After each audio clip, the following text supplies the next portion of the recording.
The new draft report on UFOs. The Pentagon's expert warning about a possible mothership coming close to Earth. Stay with us.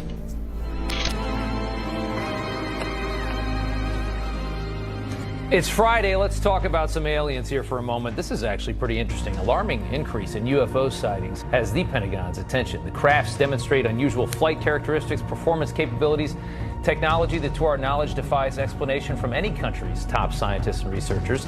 The Pentagon notes in their 2022 annual UFO report, in addition to the 144 reports covered during the 17 years of UFO reporting, there have been 247 new reports and another 119 either since discovered or reported, totaling 510 UFO reports as of August 30th, 2022. Congressman Tim Burchett of Tennessee says the U.S. government has recovered UFOs, which are currently being reverse engineered. He joins us now, along with UFO expert and filmmaker Jeremy Corbell. And gentlemen, thank you both so much for coming on. Congressman, that's a major allegation. What do we know at this point? Well, 1947, I think it's pretty clear there was a UFO crash or a mid-air collision, Roswell, New Mexico, military intelligence, which is a whole lot like congressional ethics. It really doesn't exist. But military intelligence comes out and says, we've in fact recovered a craft and a saucer. And then the next day they bring this poor lieutenant colonel out and say, oh no, it was a hot air balloon. You know, we've got our top pilots in the world are some of our Navy and Air Force pilots, and they are in fact spotting these things. I've talked to them. They're not allowed to testify in congressional hearings. Our military pilots are spotting these, and we've seen this reported a lot, but they're not allowed to testify, you're saying? That is correct. Wow. We had one there at the Intelligence Committee that was open to the public. It was Democrat controlled. I don't expect much better from the Republicans. I think it goes a lot deeper. And let me just got a lot of people compromised, brother. Yeah, it's interesting. Jeremy, I want to talk to you for a second. The Pentagon's UFO chief. This is a Pentagon guy, a UFO chief, the chairman of Harvard's astronomy department as well, both releasing a report on Tuesday where they wrote an artificial interstellar object could potentially be a parent craft that releases many small probes during its close passage to Earth. You've got the Pentagon talking about the idea of a mothership going above us and sending probes down. We were warned by the late Wernher von Braun in the years leading up to his death in 1977 that there were going to be a certain number of cards played on humanity, all leading to a culminating event. Now, everything Wernher von Braun warned us about has come true, except for what he called the final card that they were going to play on us. And it has everything to do with UFOs. The strategy that Wernher von Braun taught me was that first the Russians are going to be considered to be the enemy. In fact, when I met him in '74, they were the enemy. Then terrorists would be identified, and that was soon to follow. We heard a lot about terrorism. Then we were going to identify third world country crazies. We now call them nations of concern. But he said that would be the third enemy against whom we would be needing to build space-based weapons. And the next enemy was asteroids. A planet-killer asteroid has been spotted in Earth's vicinity, the biggest in years. I'm serious about this. Can't make it up. Categorized as planet killers. This new one you're tracking, how big? It's what we call a global killer. Nothing would survive, not even bacteria. An asteroid some scientists call a city killer came closer to Earth than the moon this week. The scary thing is that scientists had no idea it was coming. Now at this point, he kind of chuckled the first time he said it. Asteroids, against asteroids, we're going to build space-based weapons. So it was funny then. And the funniest one of all was against what he called aliens, extraterrestrials. That would be the final card. And over and over and over, during the 4 years that I knew him and was giving his speeches for him, he would bring up that last card. And remember, Carol, the last card is the alien card. We're going to have to build space-based weapons against aliens. And all of it, he said, is a lie. The way he said it to me, there was no doubt in my mind that he knew something that he was too afraid to talk about. Can you tell us Have unidentified flying objects been seen? Well, sure. We have lots of reports about what we call unidentified aerial phenomenon. Just a few days ago, the Pentagon confirmed that a 2019 video of a UFO sighting is actually real. It was a UFO. Very importantly, I'm hereby directing the Department of Defense and Pentagon to immediately begin the process necessary to establish a Space Force as the 6th branch of the armed forces. That's a big statement. Perhaps we need some outside universal threat to make us recognize this common bound.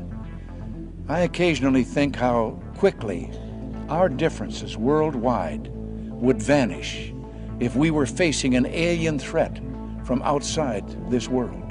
They've done a great job systematically programming each one of us into believing that this alien threat is very real and very near.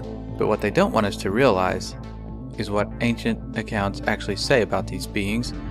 Now, the idea that ancient aliens encountered mankind is very popular today. We've all seen these accounts of aliens bringing us great technologies and sharing all these secrets with us. But what they want you to forget is the actual origin of these ancient alien stories. They were never considered to be from outer space.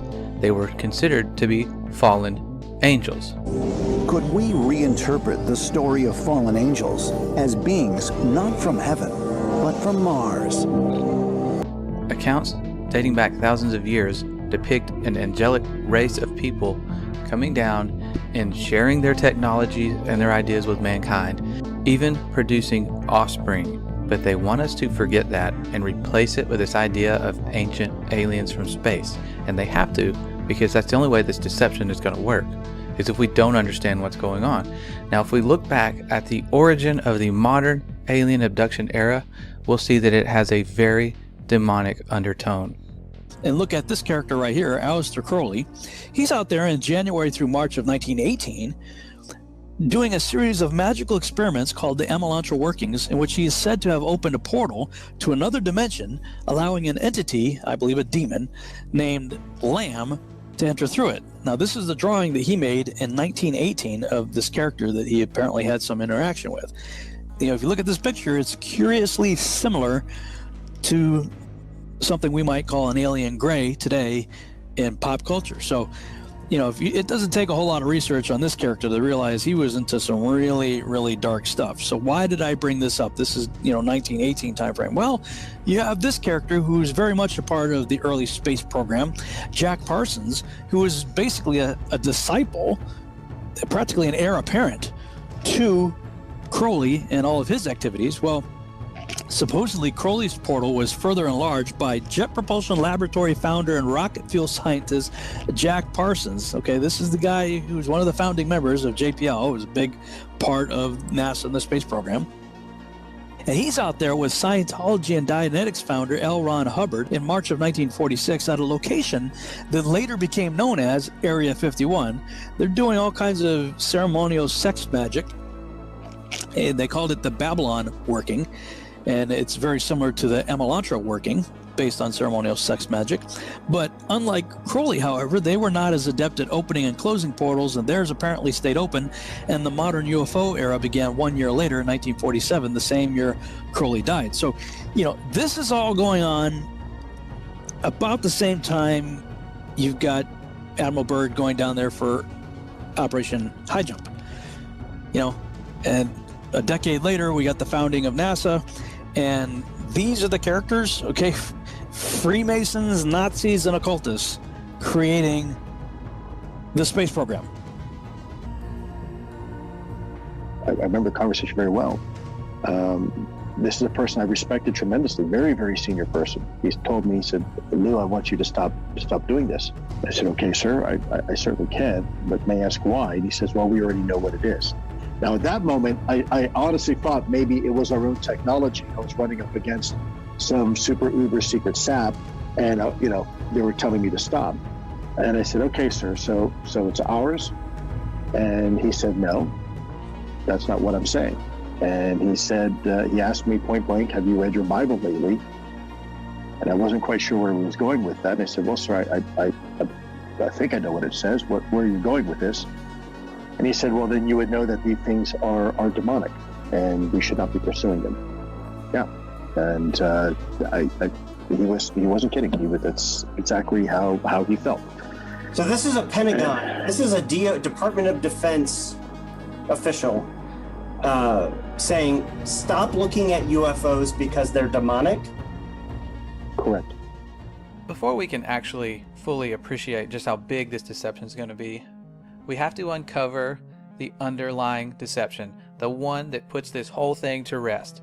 We all grew up believing the story that we were told, that Earth is just a speck of dust in an infinite universe, that there are other Earth-like galaxies out there and planets far, far away, and aliens could come visit us one day. But think back to the origin of that reality. It was told to us by people that we know and trust. Our teachers, our parents, everything we saw on television supported this narrative. But what if we were actually at the center of the universe in a very unique place? And that brings us back to what every ancient cosmology understood about the skies that they were seeing above. They were not told what to believe. They were going out and they were mapping out the skies. And every one of them came to the conclusion that these stars that were rotating above our heads were making their own orbits in a fixed way. They believed that the heavens above were unchanging. Now they also believed the earth wasn't spinning or moving. They believed it to be perfectly still. And if we go back to the Genesis accounts, we start to see that they had this idea that there was a vast solid covering known as the firmament. It was the second day of creation. That's when it was made. The entire second day was spent making this solid covering, and that's where the stars were said to be placed. And other ancient cosmologies outside the Bible had the same understanding that the stars were fixed and they would all continue to make the same predictable paths for thousands and thousands of years. Many of their ancient structures were built specifically to line up with constellations. And thousands of years later, here we are seeing these same structures line up with the constellations they lined up with when they were built. They were using the sky as this great timepiece above to keep track of the days, the weeks, the months, the years. And that's how they understood things to work, that the earth was relatively flat, stationary, with a fixed solid covering. Okay, now we were all taught in school that Christopher Columbus sailed in this big circle, and that proved once and for all that we live on a globe.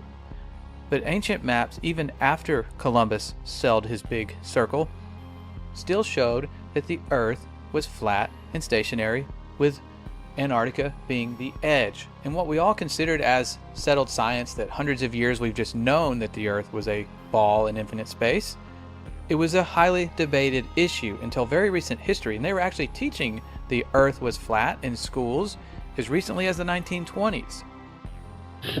We were just talking and I asked you what shape the earth is, and what did you say? What were you taught in school in elementary school? I was taught in school that the earth was flat. And the first person to ever venture far enough up to see what the earth looked like was a guy named Auguste Piccard.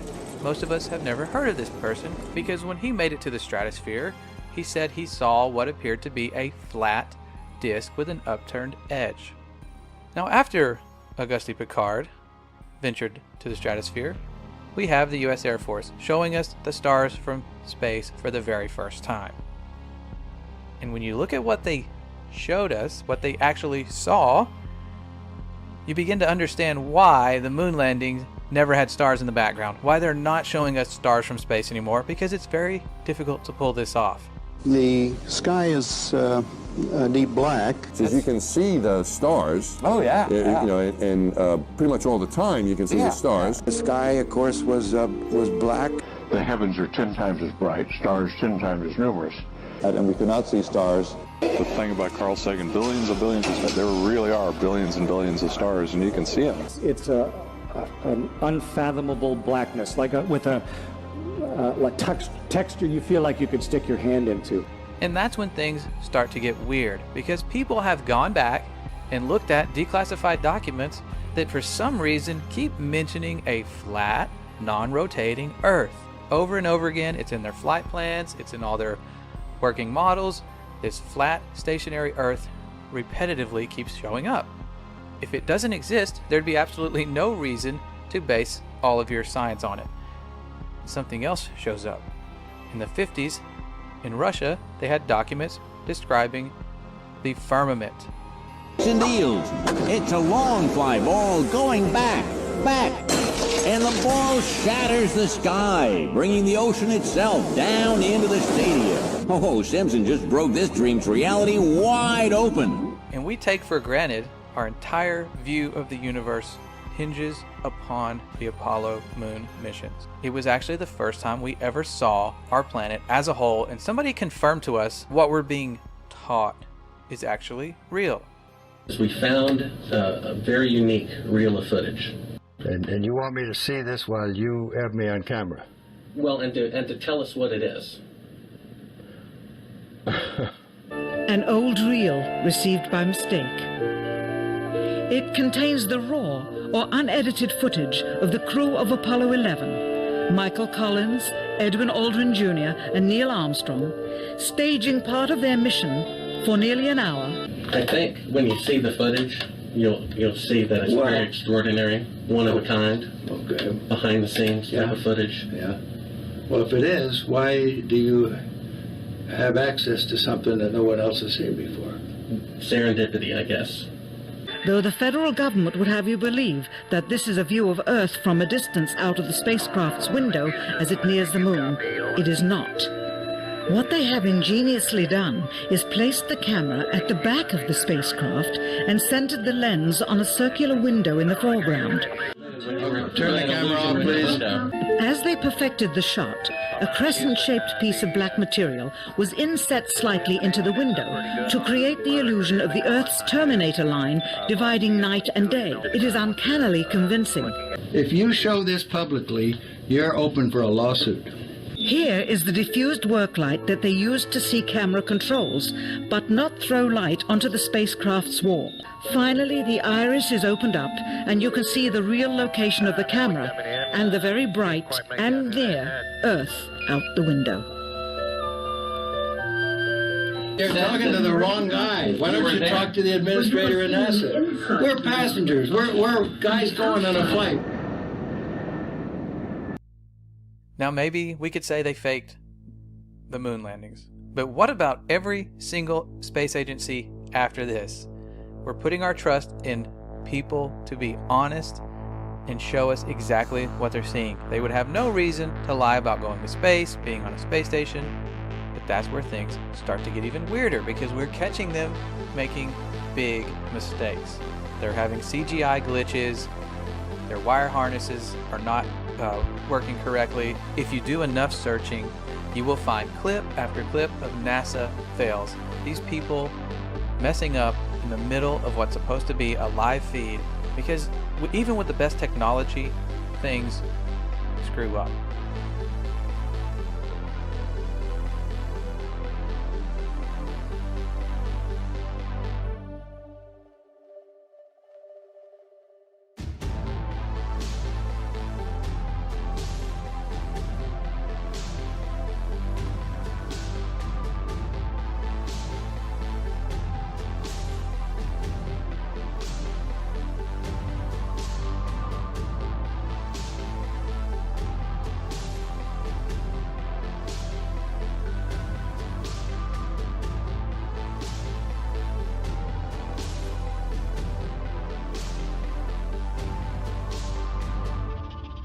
So many times during spacewalks outside the International Space Station, we can see air bubbles rising up. Can you touch on how there are air bubbles in space? Can you be more specific? Air bubbles? So yeah, like a lot of times during the footage, the NASA footage, you can see bubbles coming up out of the helmets or kind of from underneath you. How do you explain bubbles in space?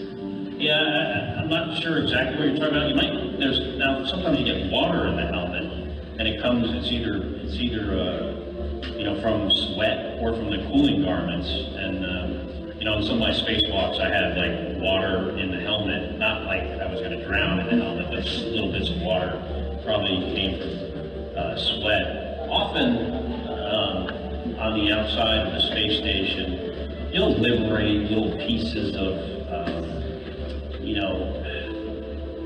it's a really harsh environment out there, and the outside of the space station gets beat up pretty good. And sometimes, you'll see just little flecks of paint or something that you might have disrupted floating away from the suit. And, that's generally what that is. I've never seen any kind of air bubble anywhere. Yeah. Could it be that you're filming in an underwater pool and you're not really out there?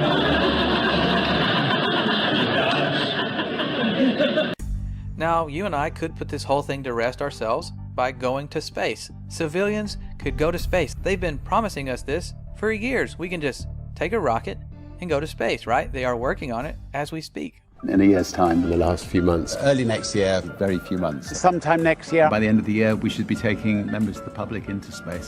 By the mid-2030s. By 2020. Early in the next decade. Before 2023. And by 2025. Most certainly in our lifetime. That's 2024. We should have a permanently occupied human base on the moon and send people to Mars. It's going to grow old if we don't start flying next year. We'll return Americans to the moon for the first time since 1972, if you can believe that. With our hopes of ever going to space continually burning to the ground, we're left with no other option but to take the pictures of Earth that NASA gives us. I don't want to fool you here. Last month, for the first time since 1972, NASA released the Blue Marble, a single snapshot of the Earth taken from outer space. NASA's Rob Simon made this, and it had wide appeal too. For example, it ended up as the default background on the iPhone. I didn't even know until I bought an iPhone and turned it on and kind of did a little happy dance. Simon's job is... It's primarily taking data and making pictures out of it. That's what this is, a composite of data sets from several different instruments translated into a picture. A single snapshot of the Earth taken from outer space.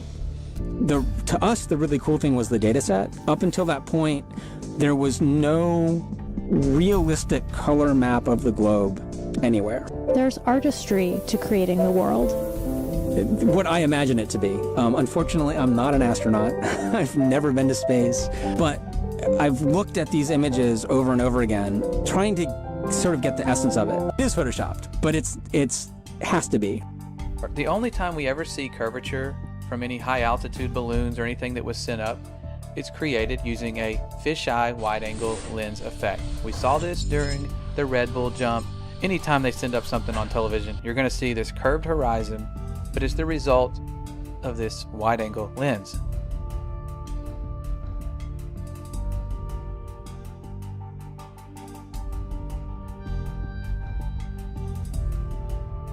If you send up a non-fisheye lens to the highest height, no matter how high you go, horizon always rises to your eye level, and it's always perfectly flat.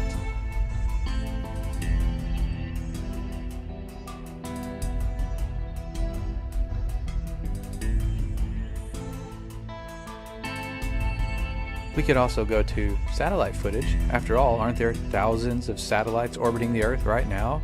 One would think. And yes, there are in fact satellites being sent up year after year. There have been for decades.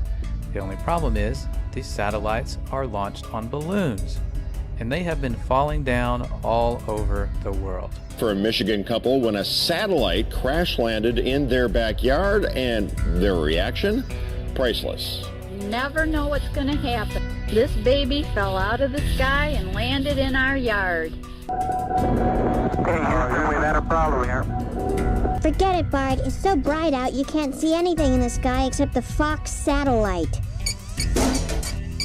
Now this brings us to our second method of proof. If we can't go to space, we could simply sail anywhere towards Antarctica, towards the southern hemisphere, and eventually we're going to hit the edge of the known universe, the firmament, or whatever's out there. Could there be more land? We don't know.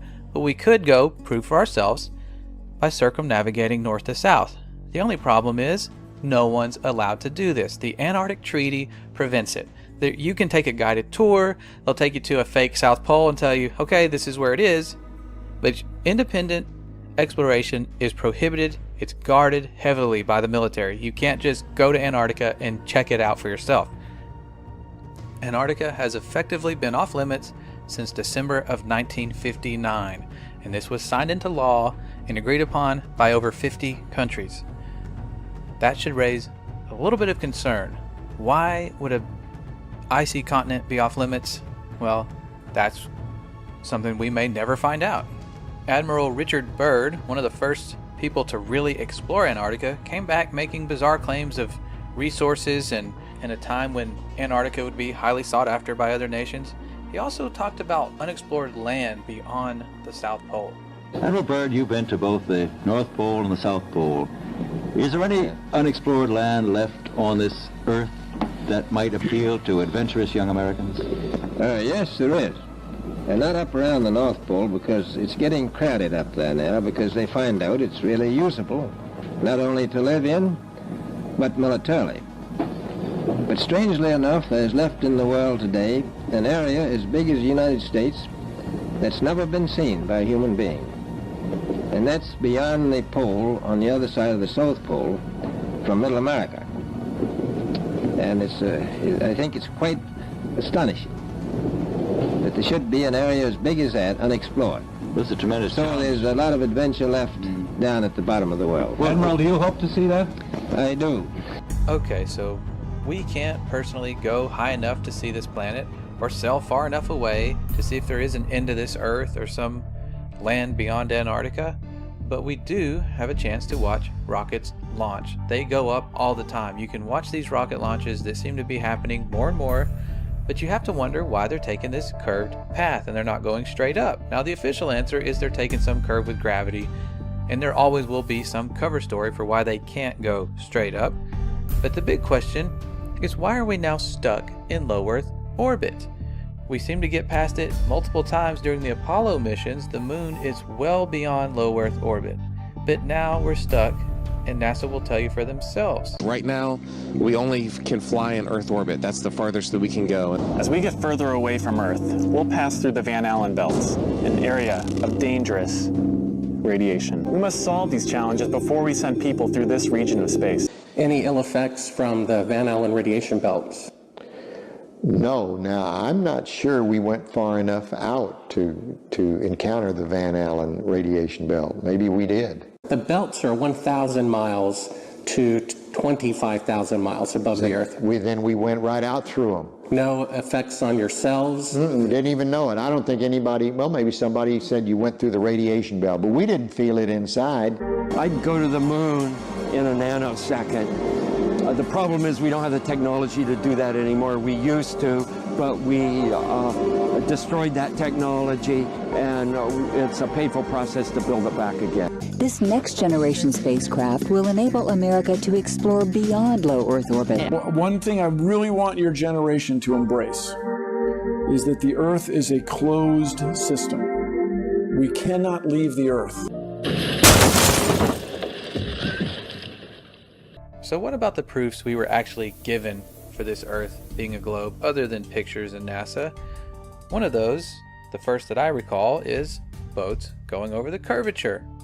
As ships sail away, they don't disappear all at once. First, the bottom will disappear. See, the bottom of the ship is gone. Now we can see midway up, and then the whole thing disappears. Now, ships came back. They didn't fall off a table. So people realized that the world is curved. I mean, it's a big curve, but it's curved. So, the process of testing claims, the world is flat, the world is round, is what we call science. Now, if you have a claim that can't be tested, that's what we call pseudoscience. The difference between pseudoscience and regular science is whether or not you can test it. The flat Earth, well, that didn't stand up to tests. The round Earth did. Extraordinary claims require extraordinary proof. The world is round. Now this seems legit. Boats do appear to disappear bottom up and go over a curvature at a pretty relatively short distance, which would make sense if the Earth is indeed a ball. The only problem with this theory is when you take a high zoom camera, a telescope, or something with high zoom capabilities, you can bring back a boat that has appeared to vanish. All right, we have optical limits to how far we can see certain objects. Not to mention atmospheric lensing. Your atmosphere will act like a lens. And you can test and repeat this on a very flat surface with a camera yourself. You will see objects appear optically to disappear bottom up, just like they're going over a curvature, but you can demonstrate this on a flat surface. It's testable and it's repeatable. Science! Another big proof we were given was our sun, which it does appear to be going over the curve of the earth, and we're told that's because we're falling backwards because of our rotation as we orbit the sun. But once you realize the sun is a local light, it's the exact same size as our moon above. That's why they line up perfectly on an eclipse. It's not because of the coincidence that one's just 400 times larger but also 400 times farther away. It's a much closer light and it's much smaller. Now you would think, because of all the false models we're given of this flat earth theory, that it would just always be daylight or you should always be able to see the sun. But it's much closer and much smaller, so when it moves away from your line of sight, it follows the known laws of perspective. And it has to follow these laws because as objects that are, even if they're high up, as they get further away, they appear lower and lower, and eventually you're going to see it vanish due to perspective and the fact that our atmosphere isn't transparent.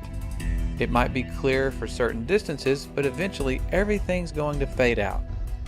You can find time-lapse footage of the sun doing just this. You can see it, and then all of a sudden it fades out and appears to vanish. That's because it is traveling through an atmosphere that is not transparent 100%, and it is taking its local light with it.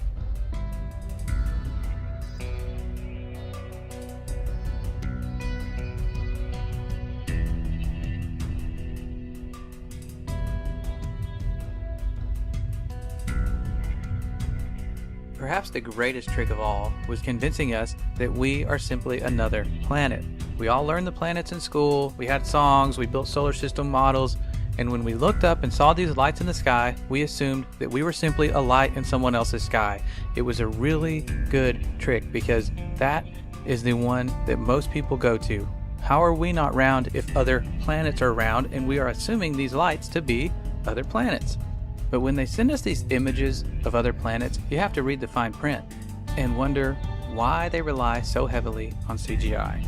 Over the years, NASA has given us spectacular photos and renderings that reveal a colorful and mysterious universe. In a small, bright office, working side by side, let's see, Robert Hurt and Tim Pyle bring the universe to life. What we're doing does have real science underlying it. Tim, once a Hollywood animator, is now a planet illustrator. Together, they produce some of NASA's most popular images. And this is sort of how it comes to me. And then many of those images have a dark, grainy start, but color and light reveal an astonishing glimpse of how the deepest regions of space might appear to the human eye. It's a delicate blend of imagination and data. The artists meet with NASA scientists over many drafts to ensure a planet or galaxy look lines up with the research to make each one as accurate as possible.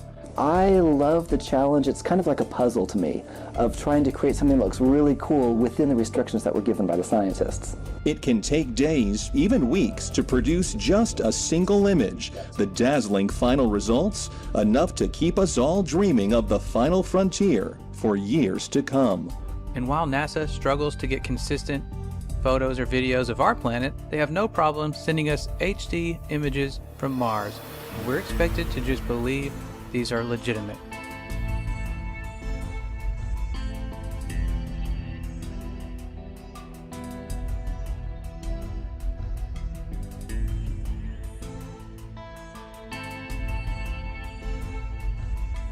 Now there is one final thing we can do. Given the known circumference of Earth, we could simply measure these things for ourselves. And people have been doing this. They have been going out over large bodies of water and large areas of land and measuring to check for curvature. And what we have found simply is that we see too far. We see far, far beyond what the globe math should allow us to see. The current record holder for the longest line-of-sight photograph captured mountain ranges that were 275 miles away. They should have been at the given height and distance nearly 4,000 feet below the line of sight. This is from Joshua Nowicki, and what you're seeing here is a mirage. We typically would not be able to see this from the Lake Michigan shore. We talked about this last night. Conditions are right on the lake that we're actually seeing a mirage. As we find ourselves on an Earth much different than we ever imagined, it brings us back to this upcoming deception, this final card, and what it's truly all about. We are dealing with a huge, probably the most important deception on humanity. What I'm telling you is there's a cover-up about disinformation, and has been, by the top researchers that you people rely on to hear the truth from.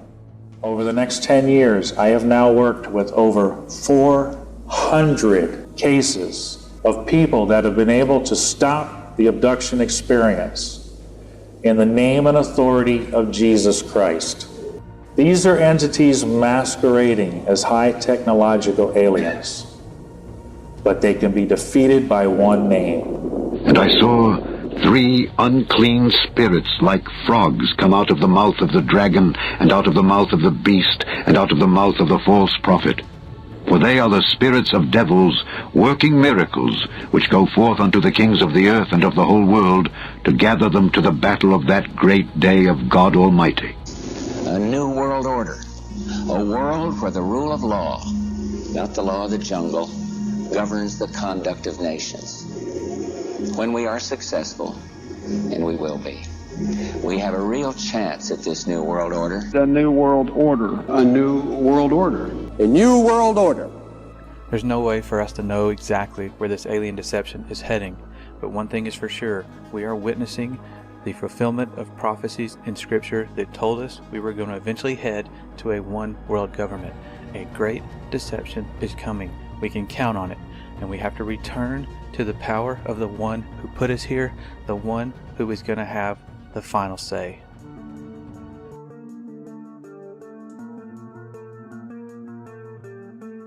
I'm amazed. I'm so happy to know it's true. It's true, and God created this world. Yes.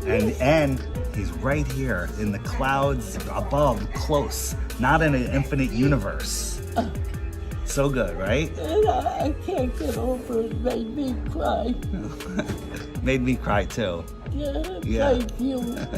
Thank you. All right, Ruth, give me a hug. Here we go. I need it. Pan tam był. Czy Ziemia rzeczywiście jest kulą zawieszoną w kosmosie? Jest płaska.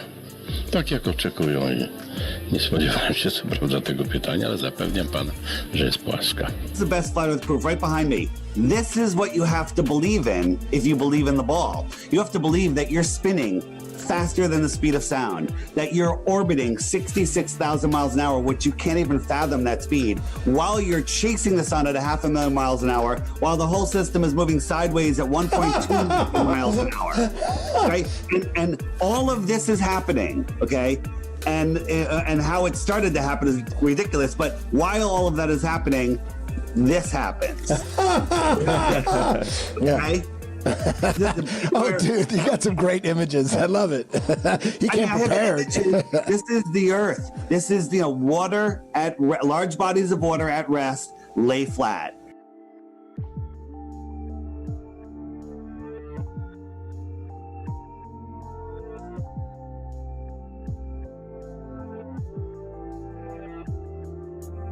So then all of a sudden the United States and Russia engaged in these high altitude nuclear tests, and the United States calls theirs Operation Dominic, within which we have Operation Fishball. Look up the name Dominic from the late Latin name Dominicus, meaning of the Lord. Fishball was part of Operation Dominic. It looks like they are sending high altitude nuclear bombs to test the fishbowl of the Lord, i.e. the firmament.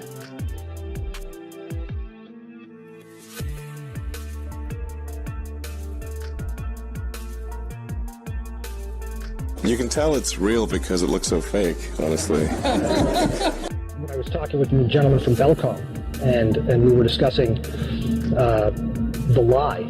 Everything he was telling me was different from what we were being told was the truth. And at one point I asked him, I said, man, you guys, you lied about a lot, didn't you? And instantly he said, no, we didn't lie about certain things. We lied about everything. None of it was true. And also when we, against the orders of President Truman, when Allen Dulles brought in all the Nazi scientists and so forth, they went to two places. They went to CIA and they went to the National Aeronautics and Space Administration, which in our world we call it not a space agency. And as Kathy O'Brien has said so clearly, that's where the bulk of the mind control has been done. The spacesuit has replaced the cowboy outfit of an earlier year. And the dream of a rocket trip to some distant planet has outdated the old-fashioned desire to fly a plane around the world. So you spin, when you spin pizza dough, it kind of flattens out. Yeah.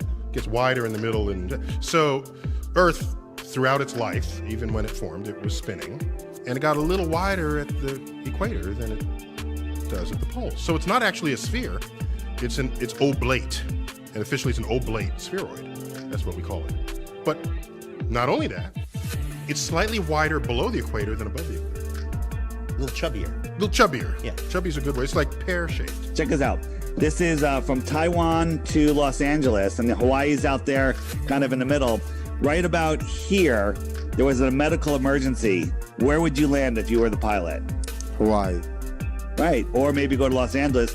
Instead, they went all the way up to Alaska. What? Why did they go to Alaska? The answer is because this is the route. Taiwan, oh shit, emergency, Alaska. Hawaii is all the way out here. This is the actual route that they take. He has called them the Galactic Federation of Aliens, and he says President Trump is aware of the existence of these aliens and had been on the verge of revealing their secrets, he claims, but was asked not to do so by the Federation in order to prevent what he calls mass hysteria. Well, the retired general says the US and Israel have kept it from the public because, quotes, humanity isn't ready and the aliens don't want to reveal themselves until humanity can evolve, he says, and understand what space really is. Because space is the world's newest warfighting domain. Space is a warfighting domain. The next warfighting domain. Space is a warfighting domain.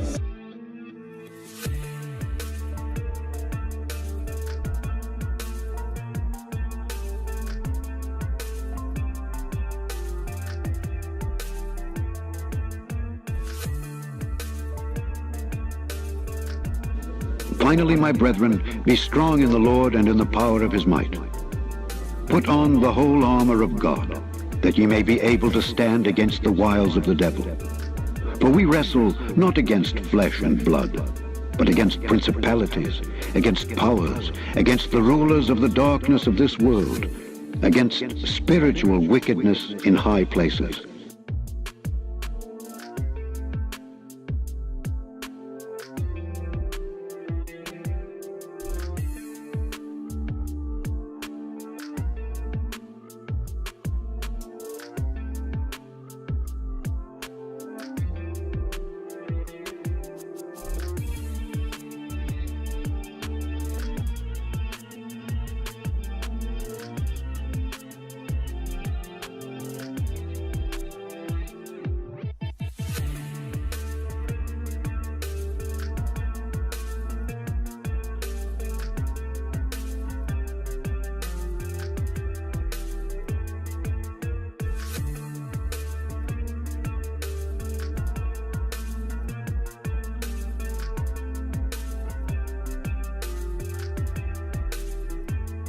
And the stars of heaven shall fall, and the powers that are in heaven shall be shaken.